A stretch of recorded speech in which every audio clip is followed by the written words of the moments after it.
Hello guys, welcome back to the channel and welcome back to Elite Wrestling. तो guys आज इस video में भी मेरे पास आपके लिए ऑल ईट रेसलिंग से रिलेटेड बहुत ही बड़े और बहुत ही इंटरेस्टिंग अपडेट्स है। और गाइज आज इस वीडियो में मैं ऑल ईट रेसलिंग के बहुत सारी स्टोरीज को कवर करने वाला हूँ, जहाँ पर हम जानेंगे कि क्या all Elite wrestling John Moxley के फिनिशर को बैन करने वाली है, जानेंगे कि क्यों क्रिस जेरिको ने एनएक्सटी को बहुत ही हेवीली क्रिटिसाइज किया है। लास्ट वीक वाले all Elite wrestling Dynamite show पर आए हुए फैंस से रिलेटेड कुछ बहुत ही बड़ी स्टोरीज सामने निकल कर आई है। जानने वाले है कि क्या टीएनटी हेवीवेट चैंपियनशिप का नाम चेंज होने वाला है, और एक डब्ल्यूडब्ल्यूई हॉल ऑफ फेमर ने मैट कार्डोना के ऑल ईट रेसलिंग पर डेब्यू पर अपने ऑनेस्ट ओपिनियन शेयर किए हैं। तो उस हॉल ऑफ फेमर ने मैट कार्डोना के बारे में क्या कहा, इसी के साथ आज इस वीडियो में हम ये सारी स्टोरीज कवर करने वाले हैं। तो गाइज ये वीडियो एकदम आखिर तक जरूर देखना। और गाइज अब ज्यादा देर ना लगाते हुए चलिए वीडियो शुरू करते हैं। और गाइज सबसे पहले बात करते हैं लास्ट वीक वाले all Elite wrestling Dynamite show पर आए हुए फैंस की। तो गाइज अगर आपने हमारे लास्ट वीक के ऑल ईट रेसलिंग के डायनामाइट शो का रिव्यू वीडियो देखा होगा तो आपको पता होगा कि गाइज लास्ट वीक वाले all Elite wrestling Dynamite show पर बहुत सारे फैंस आए थे, और ऑल ईट रेसलिंग ने खुद से कंफर्म कर कहा था कि ये सारे फैंस अपनी मर्जी से यहाँ पर आए हैं और किसी भी फैन को ऑल ईट रेसलिंग ने यहाँ पर नहीं बुलाया। और इसी स्टोरी के बारे में और भी बहुत सारे अपडेट सामने निकल कर आ रहे हैं, जहाँ पर गाइज हमें बताया जा रहा है कि हमें लास्ट वीक वाले ऑल ईट रेसलिंग के डायनामाइट टेपिंग्स पर बहुत ही कम फैंस दिखाई दे रहे थे, लेकिन गाइज रियल में और एक्चुअल में अरीना में बहुत सारे फैंस मौजूद थे। जहाँ पर फैंस का कोई एग्जैक्ट नंबर तो नहीं आया, लेकिन गाइज यहाँ पर माना जा रहा है कि लास्ट वीक का डायनामाइट शो कम से कम 150 प्लस लोगों ने अटेंड किया था, जिससे कि हम समझ सकते हैं कि गाइज लास्ट वीक वाला ऑल ईट रेसलिंग का डायनामाइट शो काफी सारे लोग देखने के लिए आए थे। और गाइज यहाँ पर ऑल ईट रेसलिंग ने खुद से कंफर्म करते हुए कहा था कि ऑल ईट रेसलिंग ने इन सभी फैंस का टेम्परेचर चेक किया है, और ऑल ईट रेसलिंग ने सभी फैंस को अरीना में बैठने के लिए मास्क मैंडेटरी किया था, जिसके बाद ही ऑल ईट रेसलिंग ने इन फैंस को अपने शो में आने की इजाजत दी। और यही इन फैंस से रिलेटेड एक और बहुत ही बड़ी अपडेट आ रही है कि गाइज ऑल ईट रेसलिंग ने फैंस को भी बहुत सारे सेक्शंस में डिवाइड किया था, और लास्ट वीक वाले शो पर जितने भी फैंस आए थे उन सभी फैंस में जो फैमिली मेंबर्स थे उन्हें एक साथ बैठने की इजाजत थी। लेकिन गाइज जो एईडब्ल्यू के फैंस एक दूसरे को नहीं जानते थे उन्हें स्ट्रिक्टली सोशल डिस्टेंसिंग का पालन करने के लिए कहा गया था, जिससे कि गाइज कोई अनजान लोग एक दूसरे के कांटेक्ट में आकर इन्फेक्टेड ना हो। और ये सारे प्रिकॉशंस लास्ट वीक वाले ऑल ईट रेसलिंग डायनामाइट पर ऑल ईट रेसलिंग ने अपने फैंस के लिए लिए थे, जिससे कि गाइज एक ह्यूज पॉसिबिलिटी है कि हमें आज के बाद से continue all Elite wrestling dynamite पर बहुत सारे फैंस दिखाई दे सकते हैं, जिसका मतलब कि गाइज हमें ऑल ईट रेसलिंग के अगले पेपर ही ऑल आउट में भी फैंस देखने को मिल जाएंगे। लेकिन गाइज अब हम आगे बढ़ते हैं और बात करते हैं हमारी अगले अपडेट की। और गाइस जानते हैं कि मैट कार्डोना के ऑल ईट रेसलिंग में डेब्यू के ऊपर WWE hall of famer Booker T ने क्या कहा। तो गाइस मैट कार्डोना एके जैक राइडर का ऑल ईट रेसलिंग में डेब्यू तो बहुत ही सरप्राइजिंग और बहुत ही यूनिक था, लेकिन गाइस अब तक मैट कार्डोना ने ऑल ईट रेसलिंग के साथ कोई मल्टी ईयर कॉन्ट्रैक्ट साइन नहीं किया। पर यही मैट कार्डोना के ऑल ईट रेसलिंग में डेब्यू के ऊपर 2 time WWE hall of famer Booker T ने कहा कि मैट कार्डोना का ऑल ईट रेसलिंग में डेब्यू देखकर बुकर टी तो पूरी तरीके से शॉक हो गए थे, क्योंकि बुकर टी ने सोचा नहीं था कि Matt Cardona all Elite wrestling में आ सकते हैं। और इसके बावजूद भी मैट कार्डोना का ऑल ईट रेसलिंग में बहुत ही इंपैक्टफुल और बहुत ही यूनिक डेब्यू हुआ है, जिसके ऊपर आगे बात करते हुए बुकर टी ने कहा कि जब मैट कार्डोना डब्ल्यूडब्ल्यूई के लिए काम करते थे तब मैट कार्डोना को देखकर बुकर टी बहुत ज्यादा इंप्रेस हुए थे, क्योंकि मैट कार्डोना एक ऐसे रेसलर है जो कि एनी टाइम काम करने के लिए तैयार होते हैं, और क्रिएटिव टीम जो भी चीज मैट कार्डोना को देती है वो चीज मैट कार्डोना मन लगा कर करते हैं, जो चीज मैट कार्डोना को रेसलिंग इंडस्ट्री का ऐसा रेसलर बनाती है जिसके ऊपर आप पूरा भरोसा कर सकते हैं। और ये एक ऐसा रेसलर है जो कि अपने आप ओवर हुआ है, किसी और ने इसे ओवर नहीं किया।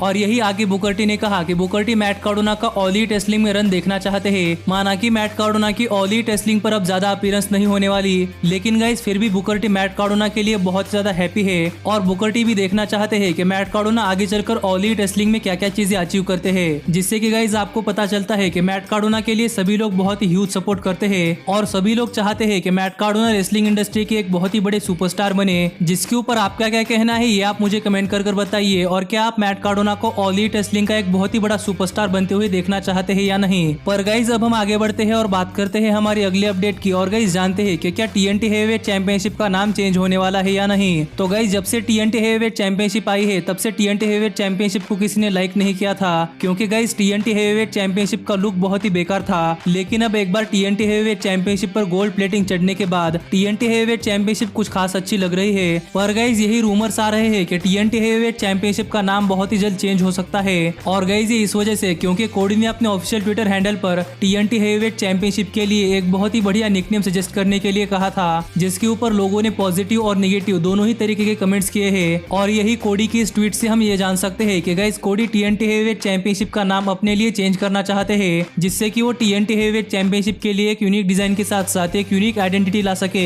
और ये चेंज सिर्फ कोडी के लिए होने होने वाला है, जहां पर कोडी TNT हैवीवेट चैंपियनशिप के लिए खुद से एक निकनेम रखना चाहते हैं, लेकिन ऑफिशियली इस चैंपियनशिप का नाम TNT हैवीवेट चैंपियनशिप ही होने वाला है। तो इस चीज पर आपका क्या कहना है, ये आप मुझे कमेंट कर बताइए कि क्या कोडी को TNT हैवीवेट चैंपियनशिप का नाम बदलकर अपने लिए कोई निकनेम रखना चाहिए या नहीं। पर अभी ये चीज कंफर्म नहीं है कि इस चैंपियनशिप का नाम बदलेगा ही, लेकिन गाइज बहुत ज्यादा पॉसिबिलिटी है कि कोडी इस TNT हैवीवेट चैंपियनशिप का नाम बदल देंगे। पर गाइज अब हम आगे बढ़ते हैं और बात करते हैं हमारी अगली अपडेट की। और गाइज जानते हैं कि क्यों क्रिस जेरिको ने NXT को बहुत ही हेवीली क्रिटिसाइज किया है। तो गाइज आपको पता होगा कि NXT और AEW के बीच में रेटिंग्स की वॉर हमेशा से चलती है, जिसके ऊपर कोई और तो नहीं लेकिन क्रिस जेरिको बहुत सारी बातें करते रहते हैं, और ये सारी बातें क्रिस जेरिको अपने कैरेक्टर में रहकर करते हैं। लेकिन गाइज हाल फिलहाल में क्रिस जेरिको ने NXT को बहुत हेवीली क्रिटिसाइज किया है, और मुझे नहीं लगता कि क्रिस जेरिको ने ये अपने कैरेक्टर में रहकर किया है, क्योंकि गाइज अपने लेटेस्ट सैटरडे नाइट लाइव में बात करते हुए क्रिस जेरिको से एक फैन ने पूछा कि ऑल एलीट रेसलिंग पर एरिक बिशॉफ आने वाले हैं, ये चीज किसने लीक की, जिसके ऊपर क्रिस जेरिको ने कहा कि हाल फिलहाल में ऑल एलीट रेसलिंग बहुत सारे फॉर्मर NXT सुपरस्टार्स को अपने डायनामाइट शो पर ला रही है, जहां पर farmer NXT superstars dynamite show पर अपीयर होकर रिंग साइड पर बैठते हैं और वहां से वो सारे लोग शो देखते हैं और शो के लिए चेयर करते हैं। और क्रिस जेरिको को लगता है कि वहीं से एक फॉर्मर WWE NXT सुपरस्टार ने Eric Bischoff All Elite Wrestling Dynamite show पर आने वाले ही ये चीज लीक की है, जिसके ऊपर क्रिस जेरिको ने NXT को क्रिटिसाइज करते हुए बहुत भली बुरी बातें कही है कि वो farmer NXT superstar all Elite wrestling में आने के बावजूद भी ऑल एलीट रेसलिंग के स्पॉयलर्स लीक कर रहा है, जो सेगमेंट में आपको शॉर्टली दिखा देता हूं कि जिसके ऊपर क्रिस जेरिको ने क्या कहा। I think the amount of people who are on social media is very small compared to the overall people watching. For example, when we had the debate and Eric Bischoff was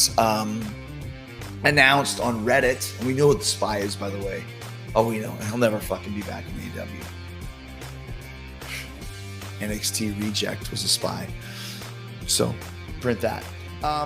और यही आगे बात करते हुए Chris Jericho ने यह भी कहा कि क्रिस जेरिको कंफ्यूज थे कि क्या ऑल एलीट रेसलिंग को एरिक बिशॉफ का ऑल एलीट रेसलिंग डायनामाइट पर आना पहले से ही एडवर्टाइज कर देना चाहिए था या नहीं, क्योंकि गाइज इससे ऑल एलीट रेसलिंग को बहुत बड़ी व्यूअरशिप मिल सकती थी। लेकिन गाइज यहाँ पर क्रिस जेरिको ने सोचा कि एरिक बिशॉफ का ऑल एलीट रेसलिंग पर अपीयर होना ऑल एलीट रेसलिंग को एडवर्टाइज नहीं करना चाहिए, जिससे कि काफी सारे रेसलिंग फैन सरप्राइज हो सकते हैं। लेकिन फिर भी फॉर्मर NXT सुपरस्टार ने ऑल एलीट रेसलिंग का यह प्लान लीक कर दिया, जिसके ऊपर क्रिस जेरिको बहुत ज्यादा नाराज थे। और यहाँ पर सिर्फ क्रिस जेरिको को लगता है कि फॉर्मर NXT सुपरस्टार ने ही ये प्लान लीक किए हैं, लेकिन गाइज क्रिस जेरिको भी कंफर्म नहीं है कि ये वही है या नहीं। पर गाइज अब हम आगे बढ़ते हैं और बात करते हैं हमारे सबसे फाइनल और सबसे मेन अपडेट की, जो कि है कि क्या all Elite wrestling John Moxley का फिनिशर पैराडाइम शिफ्ट बैन कर सकते हैं या नहीं। तो गाइज ये चीज सुनने में थोड़ी सी वियर्ड है, क्योंकि गाइज ऑल एलीट रेसलिंग में से बहुत सारे सुपरस्टार्स है जिनके पास जॉन मॉक्सली से भी डेडली फिनिशर्स है, और ऑल एलीट रेसलिंग कंपनी भी अपने हार्डकोर स्टाइल के लिए जानी जाती है, जहाँ पर बहुत ही ब्रूटल मूव्स और फिनिशर्स का इस्तेमाल होता है। तो गाइज फिर आप कहोगे कि all Elite wrestling John Moxley का फिनिशर बैन क्यों कर रहे हैं। तो गाइज आपको तो पता ही होगा कि लास्ट वीक वाले all Elite Wrestling Dynamite show पर जॉन मॉक्सली ने MJF के ऊपर अपना फिनिशर पैराडाइम शिफ्ट लगाया था, जिसके बाद MJF बहुत ज्यादा दर्द में होने का नाटक कर रहे थे। और यही स्टोरी को आगे कंटिन्यू करते हुए MJF ने कहा कि John Moxley all Elite wrestling के सबसे वर्स्ट रेसलर है, और मॉक्सली ऑल एलीट रेसलिंग के बहुत ही अनसेफ वर्कर है, क्योंकि लास्ट वीक वाले all Elite Wrestling Dynamite show पर जॉन मॉक्सली ने MJF पर अपना फिनिशर पैराडाइम शिफ्ट लगाया था, जिससे कि MJF को अपने नेक में बहुत ज्यादा दर्द हो रहा है। इसलिए MJF चाहते हैं कि all Elite wrestling John Moxley का फिनिशर पैराडाइम शिफ्ट बैन करे, जिसके लिए MJF अपने लॉयर्स को ऑल एलीट रेसलिंग से बातचीत करने के लिए भेज रहे हैं। और इसी चीज को लेकर MJF ने अपने इंस्टाग्राम हैंडल पर एक ट्वीट भी किया है, जहां पर MJF ऑल एलीट रेसलिंग के मैनेजमेंट को जॉन मॉक्सली का फिनिशर बहुत ही डेडली बताते हुए जॉन मॉक्सली का फिनिशर बैन करवाने के लिए अपील करेंगे, और possibly all Elite wrestling storyline के अनुसार इस फ्यूड के लिए जॉन मॉक्सली का फिनिशर पैराडाइम शिफ्ट बैन कर सकती है, जिससे कि हमें MJF वर्सेस जॉन मॉक्सली इस मैच को देखने के लिए और भी ज्यादा मजा आएगा। जिसके ऊपर आपका क्या कहना है ये आप मुझे कमेंट कर बताइए। और आपको क्या लगता है कि क्या MJF versus John Moxley storyline को इंटरेस्टिंग बनाने के लिए जॉन मॉक्सली का फिनिशर पैराडाइम शिफ्ट बैन करना चाहिए या नहीं। और यहाँ मैं आपको एक और बार बताना चाहूंगा कि गाइज अगर जॉन मॉक्सली का फिनिशर ऑल एलीट रेसलिंग में बैन होता है तो गाइज जॉन मॉक्सली के फिनिशर पर ये एक टेम्पररी बैन होगा। पर गाइज आज इस वीडियो में मेरे पास आपके लिए ऑल एलीट रेसलिंग से रिलेटेड इतनी ही अपडेट्स है, और अब मिलता हूँ आपसे अगली वीडियो में, जहाँ भी हम पॉसिबल अपडेट्स के ही बारे में बात करने वाले हैं। पर गाइज तब तक stay healthy, stay happy and keep watching elite wrestling. Hey, did you like that video? Click the screen for more.